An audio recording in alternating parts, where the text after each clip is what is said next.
반갑습니다.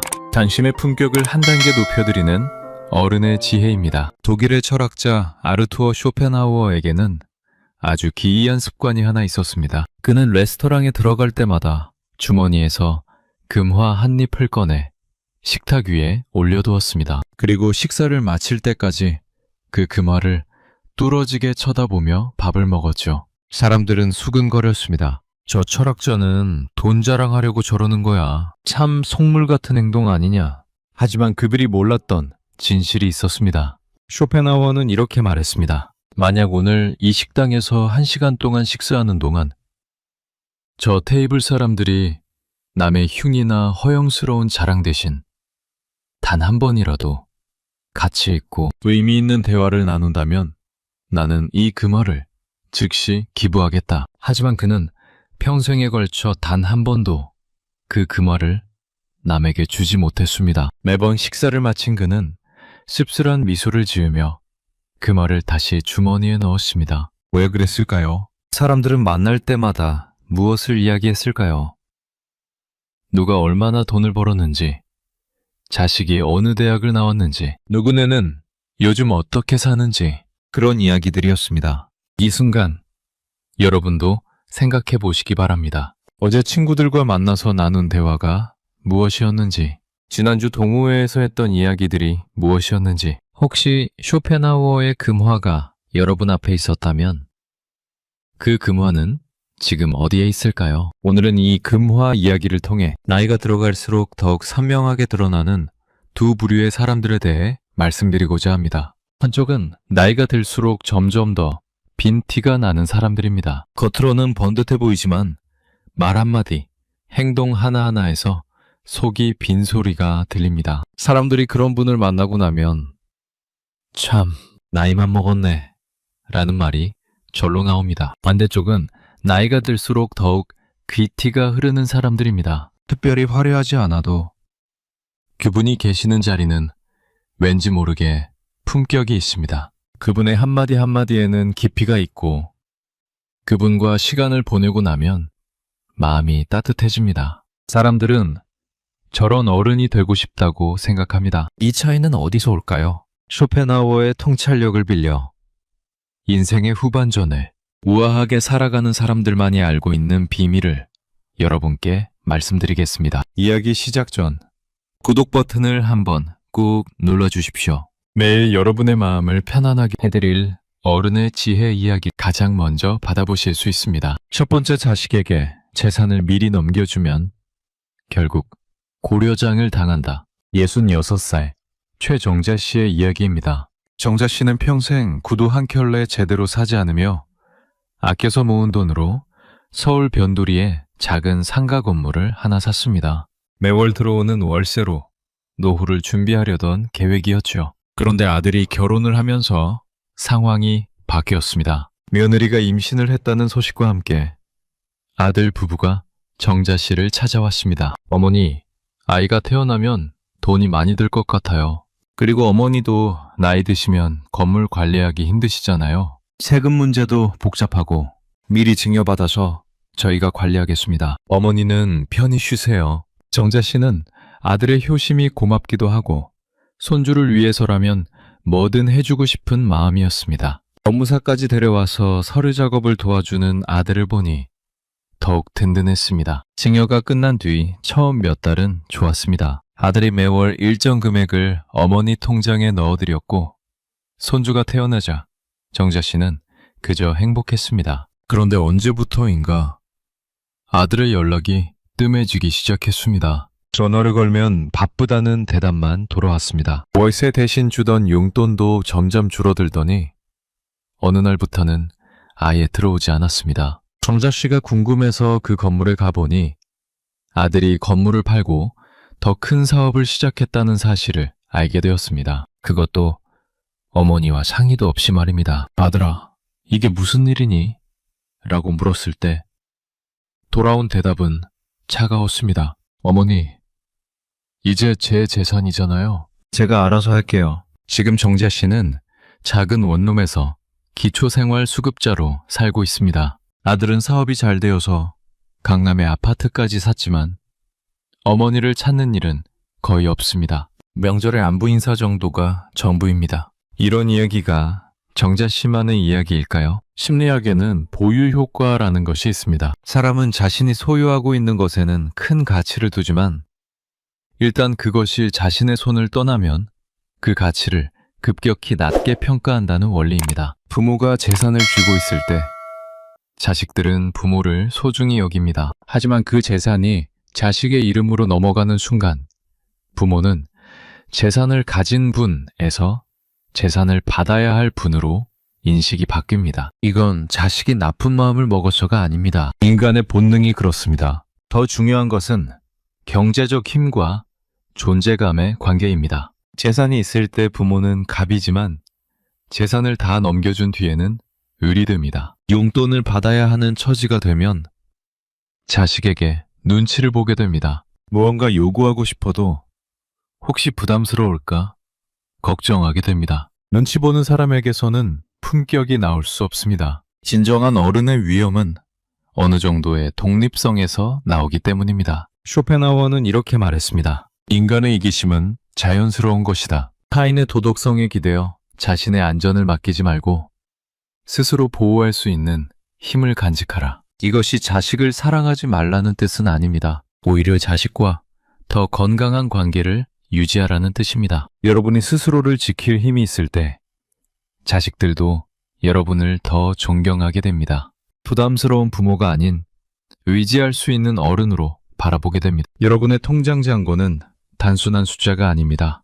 여러분의 자존감을 지키는 마지막 보루이자 품위 있는 노년을 만드는 든든한 기반입니다. 끝까지 여러분 자신을 지키십시오. 그것이 진정으로 자식을 위하는 길이기도 합니다. 두 번째 동창회 나가서 자랑질하지 마라. 정만 만들고 올 뿐이다. 69살 박현숙 씨는 한 달에 한 번 열리는 고등학교 동창회 모임을 절대 빠뜨리지 않는 분입니다. 친구들과 옛날 이야기를 나누는 것이 무엇보다 즐겁다고 하시죠. 그런데 지난달 동창회에서 일어난 일은 현숙 씨를 며칠 동안 우울하게 만들었습니다. 모임 자리에서 같은 반이었던 김영란 씨가 명품 핸드백을 식탁 위에 올려두더니 이렇게 말하는 것이었습니다. 이거 우리 사위가 이번에 승진해서 사준 거야. 대기업 임원이 되니까 돈 씀씀이가 달라지더라고. 아, 그리고 우리 딸은 이번에 또 아이를 가졌어. 세 번째야. 요즘 애 키우는 게 얼마나 돈이 드는데. 다행히 우리 사위가 능력이 있어서. 이어서 다른 친구는 아들이 의사라며 손자가 특목고에 입학했다며 겨울에 제주도에 펜션을 하나 샀다며 1시간 내내 자랑 릴레이가 이어졌습니다. 현숙 씨는 그 자리에서 아무 말도 할 수 없었습니다. 남편은 작은 가게를 운영하고 아들은 평범한 회사원이며 손주는 아직 어려서 특별할 것이 없었거든요. 집에 돌아온 현숙 씨는 잠을 이루지 못했습니다. 나는 평생 뭘 했나? 다른 사람들은 다 그렇게 잘 사는데 자꾸만 비교가 되고 자괴감이 들었습니다. 그런데 정말 놀라운 것은 다음 주에 일어난 일이었습니다. 동창회에서 만난 다른 친구에게서 전화가 왔는데 그 친구는 이렇게 말하는 것이었습니다. 현수가, 너도 지난번에 영란이가 자랑하는 거 듣고 기분 나빴지? 사실 우리끼리 모여서 이야기했는데 다들 영란이가 너무 과하다고 하더라고. 맨날 모이면 자기 자랑만 하고 이제 동창회 나오지 말았으면 좋겠다는 사람도 있어. 찬숙 씨는 그 순간 깨달았습니다. 자랑을 늘어놓던 영란 씨가 행복해 보였지만 사실은 그 자리에 있던 모든 사람들이 불편해했다는 것을, 그리고 영란 씨 자신도 그 사실을 전혀 모르고 있다는 것을. 미국 하버드 대학교의 한 연구팀이 흥미로운 실험을 했습니다. 사람들의 일상 대화를 녹음해서 분석한 결과 자기 자랑을 하는 사람에 대한 호감도는 현저히 낮았습니다. 더 놀라운 것은 뇌과학 연구 결과입니다. 누군가의 자랑을 들을 때 우리 뇌에서는 거부감과 질투를 담당하는 영역이 활성화된다고 합니다. 겉으로는 와, 대단하네 라고 말하지만 뇌는 정반대로 반응하고 있었던 것입니다. 자랑은 듣는 사람에게 상대적 박탈감이라는 고통을 주기 때문입니다. 내가 잘난 이야기를 할 때마다 듣는 사람은 자신의 부족함을 더 크게 느끼게 됩니다. 나이가 들어서 하는 자랑은 특히 독이 됩니다. 젊을 때의 자랑은 부럽다는 반응을 불러일으키기라도 하지만 나이 들어서 하는 자랑은 꼴불견이라는 반응을 부릅니다. 진짜 품격이 있는 사람은 입을 다물고 있습니다. 굳이 말하지 않아도 자연스럽게 드러나는 것이 진짜 실력이기 때문입니다. 빈 수레가 요란하고 알찬 곡식이 고개를 숙이는 법입니다. 쇼펜하우어는 아주 날카롭게 이렇게 말했습니다. 남의 부러움을 사려고 애쓰는 사람은 사실 자기 자신을 혐오하고 있는 것이다. 진정한 자존감이 있다면 남의 인정 따위는 필요 없다. 앞으로 동창회나 모임에 나가실 때는 이것만 기억하십시오. 자랑하고 싶은 마음이 굴뚝같이 올라와도 그 마음을 꾹 눌러주시기 바랍니다. 대신 옆에 앉은 친구의 손을 잡아주세요. 요즘 어떻게 지내? 하고 물어봐주세요. 그 친구의 이야기에 진심으로 귀 기울여 주세요. 그럴 때 여러분은 그 자리에서 가장 빛나는 사람이 됩니다. 사람들은 여러분과 시간을 보낸 뒤 이렇게 말할 것입니다. 역시 저 사람은 다르다. 마음이 따뜻해진다. 그것이 진정한 품격의 모습입니다. 세 번째, 라떼는 말이야 하며 훈수 두는 순간 꼰대가 된다. 62살 김태호 씨는 지하철을 타다가 참을 수 없는 일을 목격했습니다. 한 젊은 남자가 다리를 벌리고 앉아서 스마트폰을 보고 있는데 옆자리에 임산부로 보이는 여성이 서 있는 것이었습니다. 태호 씨는 젊은이 어깨를 툭 치며 말했습니다. 젊은 양반, 임산부분이 서 계시는데 자리 좀 양보하면 안 되겠나? 나 때는 어른 앞에서는 일어서는 것이 당연했는데 젊은 남자는 이어폰을 빼더니 인상을 찌푸리며 대답했습니다. 아저씨, 저도 아픈데요. 무릎 수술하고 나온 길이거든요. 그리고 저분이 임산부인지 어떻게 아세요? 함부로 추측하지 마세요. 주변 사람들의 시선이 태호 씨에게 쏠렸습니다. 그들의 눈빛에는 동조보다는 저 아저씨가 왜 저러나 라는 시선이 담겨 있었습니다. 태호 씨는 당황했습니다. 분명 옳은 일을 한다고 생각했는데 왜 이런 반응이 나올까요? 다른 예도 있습니다. 동네 슈퍼에서 점원 아가씨가 계산을 하는데 옆에서 지켜보던 66살 정순자 씨가 한마디 했습니다. 아가씨, 그렇게 하면 안 돼요. 예전에는 손님이 오면 일어서서 인사부터 했는데 요즘 젊은 사람들은 예의가 없어. 점원은 당황스러운 표정을 지으며 네, 죄송합니다 라고 대답했지만 그 뒤로 순자 씨가 그 슈퍼에 갈 때마다 분위기가 어색해졌습니다. 이런 상황들의 공통점이 무엇일까요? 심리학에서는 이를 심리적 반발이라고 부릅니다. 사람은 누구나 자신의 자율성이 침해당한다고 느끼면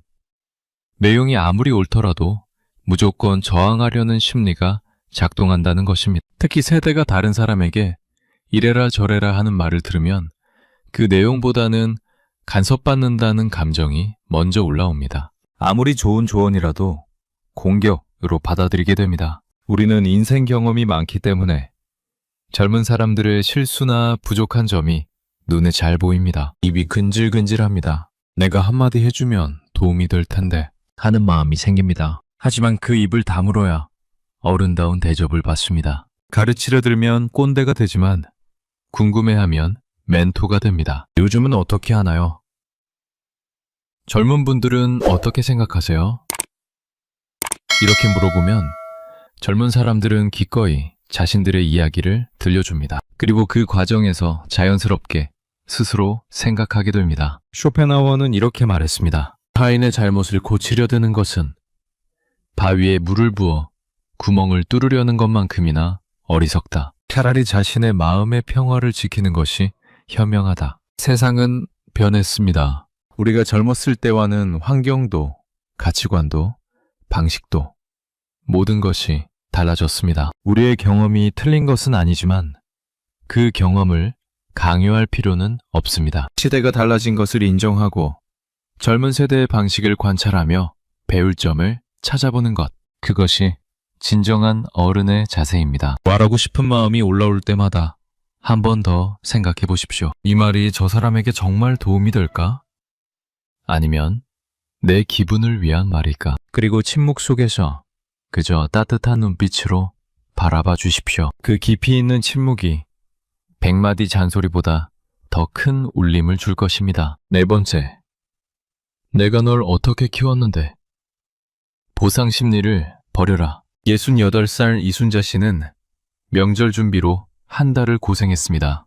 평소보다 2배 많은 반찬을 만들어서 냉동실에 차곡차곡 쌓아놓고 전 부치느라 손목이 아플 정도였습니다. 온 가족이 모인 명절날, 순자 씨는 아침부터 분주했습니다. 갓 지은 밥에 따끈따뜻한 국물, 정성스럽게 만든 나물들을 차례상에 올리고 식사 자리까지 모두 차렸습니다. 하지만 며느리는 고생하셨어요 라는 인사말 한마디 없이 휴대폰만 들여다봤고, 아들은 어머니, 이제 이런 거 하지 마세요. 외식하는 게 낫잖아요. 라며 시큰둥한 반응을 보였습니다. 가족들이 돌아간 뒤 순자 씨는 설거지를 하며 눈물을 흘렸습니다. 내가 지들을 어떻게 키웠는데, 손가락 하나 안 다치게 키웠는데 이렇게 쌀쌀맞게 굴 수가 있나. 이런 마음 이해합니다. 정말 억울하고 서럽습니다. 하지만 한번 생각해 보시기 바랍니다. 순자 씨가 명절 준비를 한 진짜 이유가 무엇이었는지, 가족을 위한 순수한 사랑이었을까요? 아니면 내가 이렇게 해주니까 너희들도 나에게 고마워해야 한다는 기대가 섞여 있었을까요? 인간관계 심리학에는 상호성의 원칙이라는 것이 있습니다. 하지만 이 원칙은 기계적으로 작동하지 않습니다. 특히 가족관계에서는 더욱 그렇습니다. 내가 100을 주었다고 해서 상대방이 반드시 100을 줘야 한다는 법은 없습니다. 더군다나 부모-자식 관계는 내리사랑입니다. 우리 아래로 흐르는 것이지 거꾸로 솟구쳐 올라오지는 않습니다. 더 중요한 것은 기대의 본질입니다. 우리가 서운해하는 이유는 무엇일까요? 상대방이 잘못해서가 아닙니다. 내가 기대를 했기 때문입니다. 내가 이만큼 해줬으니까 저 정도는 해야 하는 거 아닌가? 내가 이렇게 정성을 쏟았는데 고마워하는 것이 당연하지 않나? 이런 기대가 클수록 실망도 큽니다. 그리고 그 실망은 원망으로 변하고, 원망은 관계를 망칩니다. 반대로 생각해 보십시오. 여러분이 젊었을 때 시어머니가 명절 때마다 온갖 음식을 차려주셨을 때 여러분은 어떤 마음이었나요? 고맙긴 한데 이렇게 많이 안 해주셔도 되는데 부담스러워 라는 생각이 들지 않았나요? 자식들도 마찬가지입니다. 부모의 과도한 희생은 때로는 부담이 됩니다. 그리고 그 희생에 보답해야 한다는 압박감이 오히려 관계를 어색하게 만들기도 합니다. 쇼펜하우어는 이렇게 말했습니다. 우리는 타인에게 너무 많은 것을 기대한다. 그 기대가 좌절될 때 생기는 고통은 우리 자신이 만든 것이다. 이제 관점을 바꿔보시기 바랍니다. 명절 준비를 할 때도, 자식들에게 무언가를 해줄 때도 해줬으니까 받아야지 라는 마음 대신 내가 좋아서 하는 것이라고 생각해 보십시오. 내가 기쁘고 만족스러워서 하는 것이니까 상대방의 반응이 어떻든 상관없습니다. 고마워하면 좋고 안 해도 괜찮습니다. 그렇게 기대를 내려놓으면 오히려 작은 것에도 감사하게 됩니다. 평소에는 무뚝뚝하던 아들이 어머니 수고하셨어요 라고 한마디 할 때 그 한마디가 세상에서 가장 큰 선물처럼 느껴집니다. 기대하지 않았을 때 돌아오는 작은 관심과 애정이 진짜 기쁨을 줍니다. 앞으로는 타인에게 쏟던 기대를 거두어서 여러분 자신에게 돌려주십시오. 나는 이런 사람이다. 나는 이렇게 하는 것이 좋다. 나는 이것에 만족한다. 그것으로 충분합니다. 여러분은 그럴 자격이 충분한 분입니다. 5번째, 아프다는 소리 좀 그만해라. 듣는 사람도 병든다. 최영수 씨, 65살을 만나면 항상 부를 수 있는 말이 있습니다. 아이고, 요즘 다리가 너무 아파서 잠을 못 잔다. 이 무릎은 언제 나을까? 처음에는 주변 사람들도 걱정했습니다. 병원 가보셨어요? 무리하지 마세요. 이런 위로를 받을 때 영수 씨는 관심을 받는다는 느낌에 기분이 좋았습니다. 하지만 1년, 2년이 지나면서 사람들의 반응이 달라졌습니다. 또 아픈 얘기네. 맨날 아프다고 하네. 이제는 영수 씨가 나타나면 사람들이 슬금슬금 자리를 피하기 시작했습니다. 아무리 친한 친구라도 만날 때마다 아픈 소리만 들으면 우울해지기 때문입니다. 비슷한 경우로 68살 박금순 씨도 있습니다. 금순 씨는 자식들과 통화할 때마다 이런 말을 합니다. 요즘 혈압약 먹어도 효과가 없어. 의사는 뭐 하는 거야? 나는 언제 죽을지 모르겠다. 처음에는 자식들도 걱정해서 엄마 괜찮으세요? 큰 병원에 가보시죠. 라고 했지만 이제는 전화를 받는 것조차 부담스러워합니다. 엄마한테 전화하면 기분이 무거워져. 맨날 아프다는 얘기만 하시니까 결국 자식들의 전화도 뜸해지고 금순 씨는 더욱 외로워졌습니다. 심리학에는 정서전염이라는 현상이 있습니다. 사람의 감정은 바이러스처럼 전염된다는 것입니다. 우울하고 부정적인 에너지를 계속 내뿜는 사람이 옆에 있으면 듣는 사람의 뇌도 똑같이 스트레스를 받습니다. 그래서 우리는 무의식적으로 그런 사람을 피하려고 합니다. 생존 본능입니다. 아픈 것은 정말 힘들고 서럽습니다. 젊었을 때처럼 몸이 따라주지 않는 현실이 받아들이기 어렵습니다. 그 마음 충분히 이해합니다. 하지만 아픈 이야기를 계속 입에 달고 산다고 해서 통증이 사라지지는 않습니다. 오히려 뇌가 그 통증에 더 집중하게 만들어서 실제로 더 아프게 느낄 수도 있습니다. 더 중요한 것은 주변 사람들과의 관계입니다. 가족이나 친구들에게 아픈 이야기를 하는 진짜 이유가 무엇인지 한번 생각해 보시기 바랍니다. 정말 해결책을 찾기 위해서일까요? 아니면 관심과 위로를 받고 싶어서일까요? 만약 해결책을 찾는 것이 목적이라면 의사와 상의하는 것이 맞습니다. 가족이나 친구는 의학 전문가가 아니니까요. 만약 위로받고 싶다면 다른 방법을 찾아보시기 바랍니다. 아픈 이야기 대신 감사한 이야기를 해보세요. 작은 것이라도 좋았던 일들을 나누어 보세요. 진짜 품격이 있는 어른은 아픔을 담담하게 받아들입니다. 오늘 좀 뻐근하네 라고 툭 털어버리는 강인한 모습을 보일 때 오히려 주변 사람들이 더 걱정하고 챙겨주게 됩니다. 쇼펜하우어는 이렇게 말했습니다. 자신의 불행을 타인에게 끊임없이 이야기하는 것은 그들에게 지루함이라는 또 다른 고통을 주는 것이다. 몸이 아픈 것은 여러분의 잘못이 아닙니다. 치열하게 살아온 인생의 훈장입니다.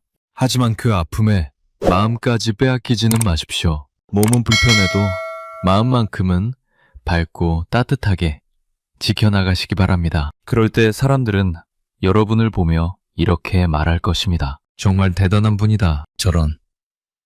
어른이 되고 싶다. 지금까지 우리가 피해야 할 5가지를 살펴보았습니다. 마음이 좀 무겁기도 하고 찔리는 부분도 있으셨을 것입니다. 하지만 걱정하지 마십시오. 인간은 누구나 완벽하지 않습니다. 중요한 것은 깨닫는 것이고 조금씩 바꿔나가려는 마음입니다. 이제부터는 희망적인 이야기를 해드리겠습니다. 앞으로 말씀드릴 3가지만 실천하셔도 여러분의 인생은 훨씬 더 아름답고 품위 있게 변할 것입니다.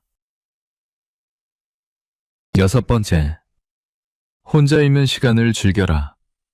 고독은 인생의 선물이다. 68살 정미경 씨는 남편을 떠나보낸 지 3년째입니다. 처음에는 혼자 있는 시간이 너무 힘들었습니다. 40년 넘게 함께 살던 사람이 없으니 집이 무덤처럼 조용했고 밥 먹을 때마다 눈물이 났습니다. 자식들은 걱정해서 엄마, 우리랑 같이 살까요? 아니면 같은 동네 경로당에라도 나가세요. 라고 권했습니다. 미경 씨도 외로움을 달래려고 이것저것 시도해봤습니다. 동네 어른들이 모이는 곳에도 나가보고 친구들과 만나는 횟수도 늘려봤지만 무언가 허전했습니다. 집에 돌아오면 여전히 공허함이 밀려왔기 때문입니다. 그러던 어느 날 미경 씨는 우연히 도서관에 갔습니다. 책을 빌리러 간 것이 아니라 은행 볼일을 보러 나갔다가 비가 와서 잠시 비를 피하려고 들어간 것이었습니다. 조용한 도서관에서 책들 사이를 걷다가 젊었을 때 좋아하던 시집 한 권이 눈에 띄었습니다. 호기심에 펼쳐본 그 시를 읽는데 가슴이 뭉클해졌습니다. 그날부터 미경 씨는 매주 2번씩 도서관에 가기 시작했습니다. 책을 읽고 좋은 글귀가 있으면 작은 노트에 적어두었습니다. 집에서도 차 한 잔 마시며 조용히 책을 읽는 시간이 소중해졌습니다. 3개월이 지나자 놀라운 변화가 일어났습니다.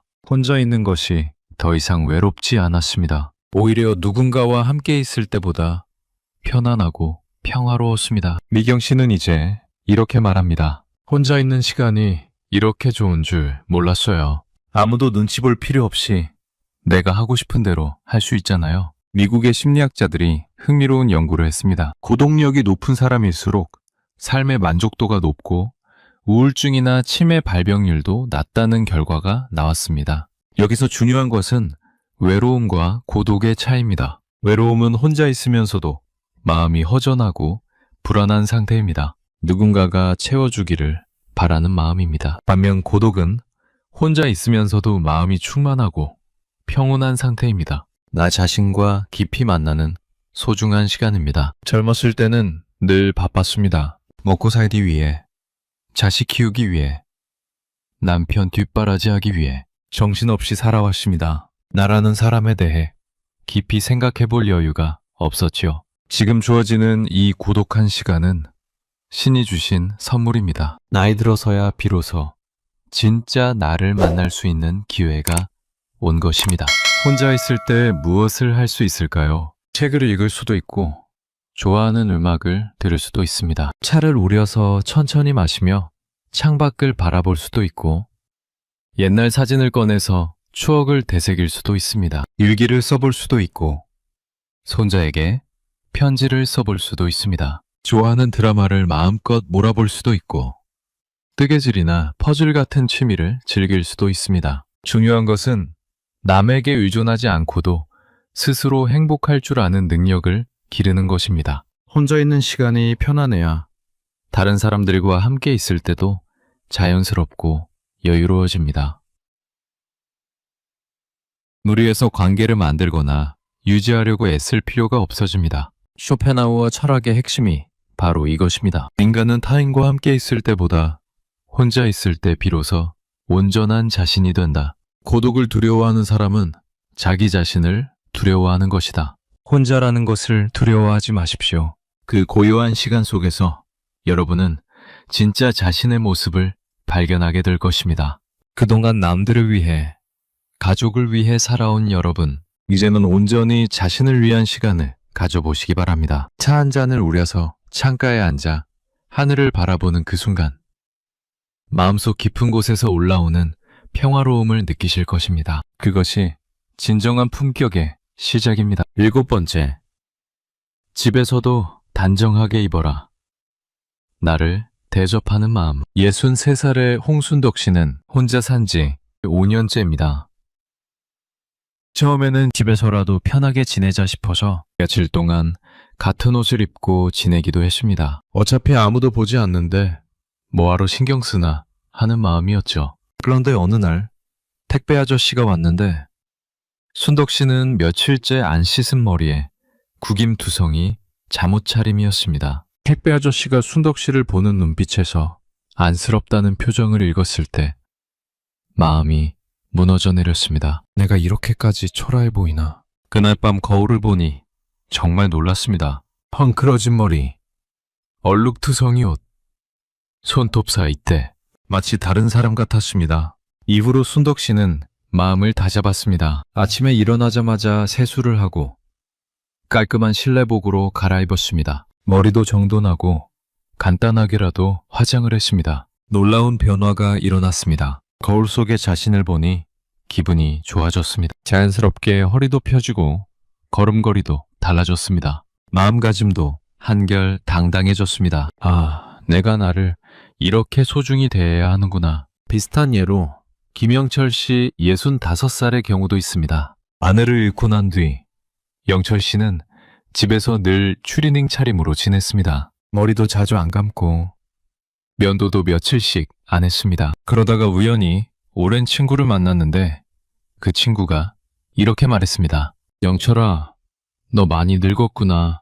옛날 그 깔끔하던 모습이 어디 갔어? 그 말이 영철 씨에게 큰 충격을 주었습니다. 집에 돌아와서 옷장을 열어보니 아직도 깔끔한 셔츠들이 많이 있었습니다. 아내가 정성스럽게 다려서 걸어둔 옷들이었죠. 그날부터 영철 씨는 집에서도 제대로 된 옷을 입기 시작했습니다. 셔츠에 면바지, 깔끔하게 면도한 얼굴, 거울을 볼 때마다 그래, 이게 나야 하는 마음이 들었습니다. 심리학에서는 이를 옷의 인지 효과라고 부릅니다. 우리가 입는 옷이 우리의 마음가짐과 행동을 결정한다는 것입니다. 제복을 입으면 행동이 반듯해지고 운동복을 입으면 활동적이 되며 파자마를 입으면 게을러지는 것이 바로 이 원리입니다. 집에서 제대로 된 옷을 입는다는 것은 단순히 외모를 꾸미는 것이 아닙니다.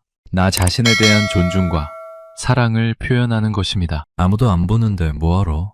이런 생각이 드시나요? 하지만 가장 중요한 사람이 보고 있습니다. 바로 여러분 자신이 말입니다. 스스로를 소중히 대하지 않는 사람을 누가 소중히 여기겠습니까? 자신을 함부로 대하는 사람을 누가 존중해 주겠습니까? 진짜 품격은 비싼 명품 옷에서 나오는 것이 아닙니다. 깨끗하게 빤 옷, 정돈된 머리, 정갈하게 다듬어진 손톱, 이런 기본적인 것들에서 나옵니다. 나이가 들수록 이런 기본적인 것들이 더욱 중요해집니다. 젊을 때는 좀 허술해도 젊으니까 하고 넘어가지만 나이가 들어서 허술하면 늙어서 관리가 안 되나 하는 시선을 받게 됩니다. 하지만 반대로 나이가 들어서도 단정하고 깔끔하면 정말 멋있게 늙으셨다는 존경을 받습니다. 쇼펜하우어는 이렇게 말했습니다. 몸의 건강이 전부는 아니다. 하지만 건강하고 단정한 외모가 없으면 다른 모든 것들이 무의미해진다. 오늘부터는 집에서도 가장 좋아하는 옷에 입어보십시오. 향기 좋은 비누로 세수를 하시고 거울 앞에서 머리를 정돈해 보십시오. 이것은 남에게 보여주기 위한 것이 아닙니다. 바로 여러분 자신을 위한 것입니다. 세상에서 가장 소중한 사람, 바로 여러분을 위해서 말입니다. 그렇게 자신을 정성스럽게 돌보는 여러분의 모습을 거울 속에서 확인할 때마다 마음속 깊은 곳에서 자존감이 올라오는 것을 느끼실 것입니다. 그 자존감이 바로 품격의 뿌리입니다. 8번째, 죽음을 친구처럼 받아들여라.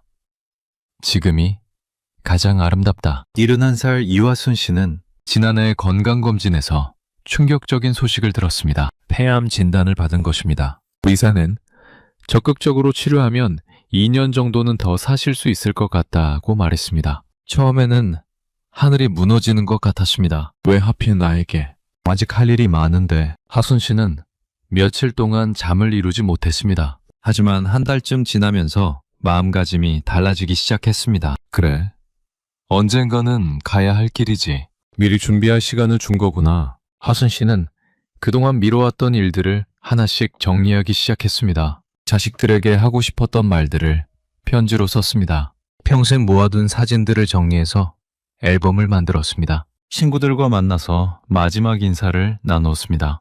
놀라운 것은 그 과정에서 화순 씨의 표정이 점점 평온해졌다는 것입니다. 오히려 예전보다 더 밝아 보이기까지 했습니다. 죽음을 받아들이고 나니까 오히려 마음이 편해졌어요. 이제는 하루하루가 정말 소중해요. 아침에 눈 떠서 해를 보는 것만으로도 감사해요. 하순 씨는 지금도 치료를 받으며 의연하게 살아가고 있습니다. 주변 사람들은 그런 화순 씨를 보며 정말 대단한 분이라고 말합니다. 반대의 경우도 있습니다. 박동수 씨, 68살은 작은 병에도 죽을 것 같다며 극도로 불안해합니다. 감기만 걸려도 이것이 폐렴이 되면 어떻게 하지? 내가 죽으면 가족들은 어떻게 되지?